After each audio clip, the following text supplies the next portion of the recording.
चित्रपट संगीतात झालेले बदल हे फारसे सुखावह नसले तरी आजच्या तरुण पिढीसाठी हे बदल आवश्यक आहे। कारण आजची तरुण पिढी ही सहगल पासून ते रफिक पर्यंत आणि सोनू निगम पासून ते सिद्धू मोसेवाला पर्यंत सगळ्यांची गाणी ऐकते आणि त्यावर आपले मत तयार करते।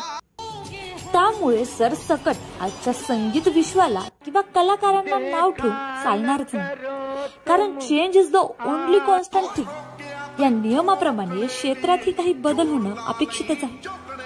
आणि यातीलच एक सर्वात मोठा बदल म्हणजे रॅप कल्चर।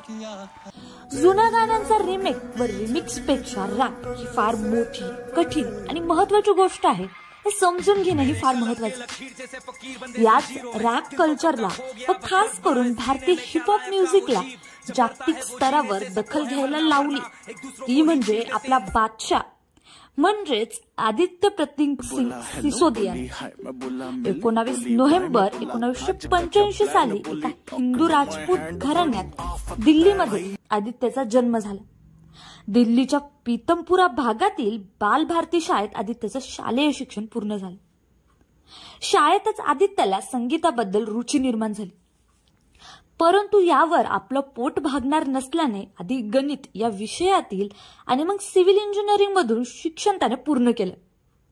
चंदीगडमध्येच इंजिनिअरिंग करत असतानाच त्याची ओळख पंजाबी संगीत विश्वाशी झाली आणि येथूनच रॅप लिहायचा एक चस्काच आदित्यला लागला। इंडस्ट्रीमध्ये सर्वप्रथम कूल इक्वल या नावाने आपल्या करिअरची त्याने सुरुवात केली, परंतु शाहरुख खानच्या बादशाह चित्रपटाचा आणि त्यातील शाहरुखच्या चार्मचा त्यावर एवढा प्रभाव पडला आणि मग त्याने आहे आपलं नाव बादशाह म्हणून ठेवायचं ठरवलं।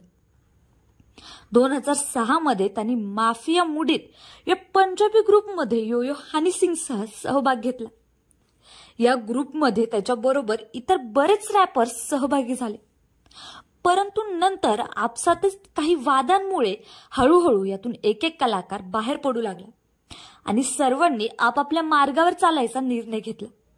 यानंतर बादशहाने देखील स्वतःचा मार्ग निवडला आणि या इंडस्ट्रीमध्ये त्यांनी स्वतःचं वेगळं स्थान निर्माण करण्याचं ठरवलं।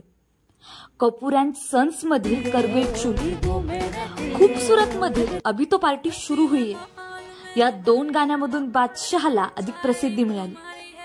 नंतर खुद रहमान यांनी संगीतबद्ध केलेल्या हम्मा हम्मा या गाण्याच्या रिमिक्स मधून सुद्धा बादशहाचा रॅप आपल्याला ऐकायला मिळाला।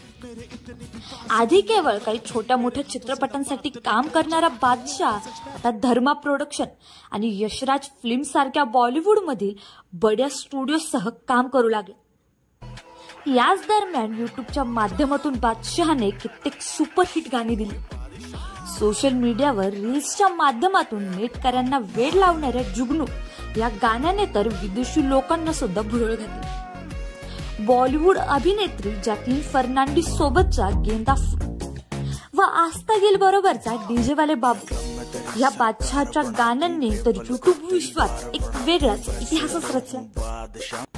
सलग 3 वर्ष म्हणजेच 2017, 18 व 19 या वर्षी फोर्ब्स इंडियाच्या 100 सेलिब्रिटीजच्या यादीत सर्वाधिक मानधन नेणाऱ्या सेलिब्रिटीज मध्ये एकमेव रॅपर म्हणजेच बादशहाचं नाव होतं। आज बरेच लोक बादशहाने रॅप कल्चर मधील अश्लीलता आणली अशा प्रकारचे आरोप लावतात, परंतु ह्याच बादशहामुळे भारतीय हिपहॉपला मिळालेलं ग्लॅमर हे लोक सोयीस्कररित्या विसरतात। आजच्या काळात सोनू निगम व अरिजित सिंग सारखे गायक जेवढे आवश्यक आहेत तेवढेच बादशाह सारखे रॅपर सुद्धा आवश्यक आहेत।